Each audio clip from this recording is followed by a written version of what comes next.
ఈ వీడియోను వీక్షిస్తున్న ప్రియమైన స్నేహితులారా, సహోదరి సహోదరులారా, ఈ వీడియోని కేవలం క్రైస్తవులను ఉద్దేశించి మాత్రమే చేయవలసి వస్తుంది. కారణం ఇప్పుడు మీకు వివరిస్తాను.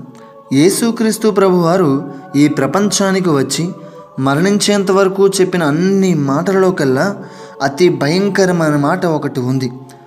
దానిని గూర్చి వివరించడానికే ఈ వీడియో. అయితే వీడియో చివరి వరకు చూడండి. అంతకన్నా భయంకరమైన కఠినమైన మాట బైబిల్లో మరెక్కడా లేదు అంటే అతిశయోక్తి కానే కాదు.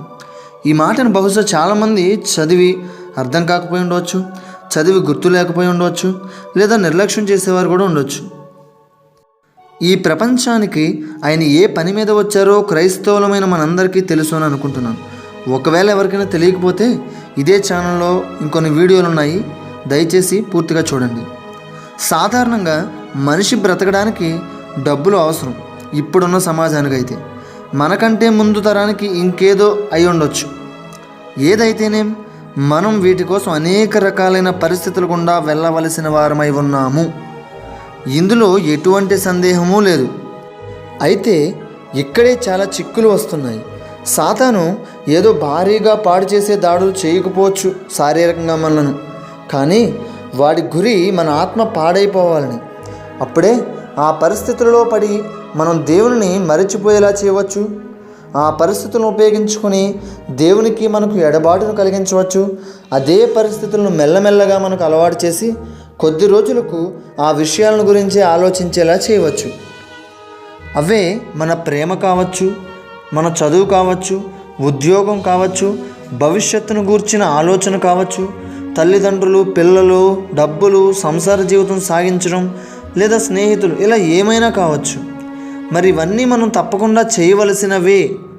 వీటన్నిటి గుండా పోవలసిందే, వేరే దారే లేదు. అయితే స్నేహితులారా, ఒక్క మాట గుర్తుపెట్టుకోండి, దేవుడు మనలను జయించడానికే పుట్టించారు. ఇది ఎలా అని అనుకుంటున్నారా? చిన్న ఉదాహరణ. మనం తల్లి గర్భంలోనికి వెళ్ళి పిండంగా మారాలంటేనే కొన్ని కోట్ల శుక్ర కణాలను గెలిచి అన్నిటికన్నా వేగంగా ఎదురయ్యే ప్రతి అడ్డంకిని దాటుకుంటూ ఒక పర్ఫెక్ట్ ప్లేస్కి, అంటే అండం విడుదలయ్యే సమయానికి చేరిన ఒకే ఒక కణం మనమే. అలా తల్లి గర్భంలో పిండంగా ఏర్పడకముందే మనం కొన్ని కోట్ల మందిని జయించి భూమి మీదకి వచ్చాం. అయితే ఇక్కడ కూడా చాలామంది జయిస్తున్నారు, కానీ ఇంకా చాలామంది జయిస్తున్నాము అనుకుంటూ ఆయా పరిస్థితుల్లో ఏర్పడే చిక్కుల్లో పడిపోయి ఇదే జీవితం కదా, ఇలానే వెళ్ళాలి అని అడ్జస్ట్ అవుతూ మనం ఏమీ చేయలేము, అంతా ఆ దేవుడే నిర్ణయిస్తారు అని అనుకునేవారు ఎక్కువ మంది. అది నిజమే కావచ్చు, కానీ అది ఎప్పుడు అంటే నిజంగా మనం ఆ పరిస్థితిని ఎదిరించే ఒక్క దారి కూడా లేనప్పుడు. నిజానికి ఈ పరిస్థితులను దేవుడే మనకు అనుమతించేది. మనం ఎప్పుడూ కూడా ఆయనను ఆనుకొని ఆయన వైపు చూస్తూ ఆయన సహవాసం చేస్తామని. కానీ అందరూ అది మర్చిపోతున్నాం. పరిస్థితులు మనకు ఆటంకం కలిగిస్తున్నాయి బ్రతకడానికి అని చెప్పుకుంటున్నాం. ఇలా మనం చెప్పుకునేలా చేసేది మాత్రం సాతానే. వాడి పని అదే కదా. మరి వాస్తవానికి ఎలా అయితే తల్లి గర్భం వరకు చేరుకోవడం ఒక ఎత్తు అయితే, అక్కడ అండం విడుదలవ్వడం మరొక ఎత్తు. ఇది పూర్తిగా దేవుని వశమై ఉన్నది. ఈ లోకంలో కూడా అంతే. మనం ఏ ప్రదేశంలో లేదా ఏ పరిస్థితిలో లేదా ఏ ఆలోచనలో ఉన్నా సరే, దానిని జయించడానికి ప్రపంచ మానవాళికి ఉన్న ఒకే ఒక దారి దేవుడు. దానిని తెలివిగా సాతానుడు వాడి అబద్ధాలతో, కుట్రలో, కుతంత్రాలతో, వాడికి అనుచరులుగా మారిపోయిన మరికొంతమంది మనుషులను వాడుకొని అయినా సరే మనకి మరింత ఒత్తిడిని తీసుకొస్తుంటాడు. పైగా అవి మనం గ్రహించలేనివిగా, సర్వసాధారణమైన పనులుగా మన కంటికి కనిపించేలా చేయడం ఈ సాతానుగాడి ప్రత్యేక లక్షణం. మరికొంతమందిని ఎరవేసి ఊబిలోనికి లాగుతాడు. ఇంకొంతమందిని క్రీస్తు పేరిట, సంఘాల పేరిట మోసం చేస్తూ పరిశుద్ధాత్మనులా నటిస్తుంటాడు కూడా. ఇవన్నీ జయించాలి. అసలు ఏది నిజమో ఏది అబద్ధమో గ్రహించుకోవాలంటే ఖచ్చితంగా క్రమం తప్పకుండా బైబిల్ చదవాలి. ఎందుకంటే అది దేవుని మనస్సు. ఆయన మనలను గురించి ఏమనుకుంటున్నారో దానిలో స్పష్టంగా ఉంటుంది. మనం ఎలా ఈ పరిస్థితులను జయించాలో దేవునిపై ఆధారపడి అని వాక్యంలో స్పష్టంగా ఇవ్వబడింది. ఉదాహరణకు సామెతలు. ఇక ఈ పరిస్థితులు మానవుడు దేవుని సహవాసంలో జయించడానికే తప్ప ఓడిపోవడానికి వచ్చేవి కాదు. అయితే ఇక్కడే మనుషులందరూ పడిపోతున్నారు, దేవుణ్ణి మరిచిపోతున్నారు. అంటే ఆయన పేరును కాదు సుమా, ఆయన చెప్పిన మాటలను. అవి మనసులో భద్రపరచుకోలేకపోతున్నారు. ఇలా ఎన్నిసార్లు చెప్పినా పదే పదే అదే చేస్తున్నారు. అందుకే లూకా సువార్త 18వ అధ్యాయం 8వ వచనంలో ఆయన అంత కఠినమైన భయంకరమైన మాట పలికారు. దానిలో ఇలా ఉంటుంది, ఆయన వారికి త్వరగా న్యాయం తీర్చును, వారి విషయమే కదా. అంటే ఎన్నుకోబడిన వారిని గురించి ఈ మాట. వారి విషయమే కదా ఆయన దీర్ఘశాంతము చూపుచున్నాడని మీతో చెప్పుచున్నాను.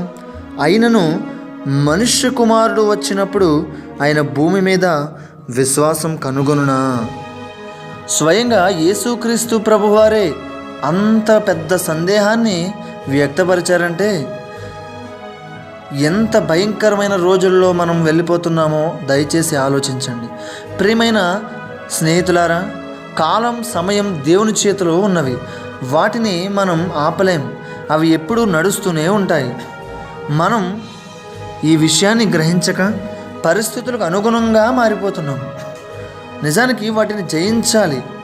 అలా జయించాల్సింది పోయి వాటికి లోబడిపోతున్నాం. ఏదైనా అంటే ఇది నా పాపానికి శిక్ష అని అనుకుంటూ సరిపెట్టుకుంటున్నారు. మరి పైకి వెళ్ళాక ఏముంటుందో నరకంలో వీళ్ళకి. ఇక ఆఖరిగా వాక్యంలో నుండి ఈ వచనాలను మీకు గుర్తు చేస్తాను. 1వ కొరింథీ 10వ అధ్యాయం 11 నుంచి 13వ వచనం వరకు ఇలా ఉంటుంది. సాధారణంగా మనుషులకు కలుగు శోధన తప్ప మరి ఏది మీకు సంభవింపలేదు.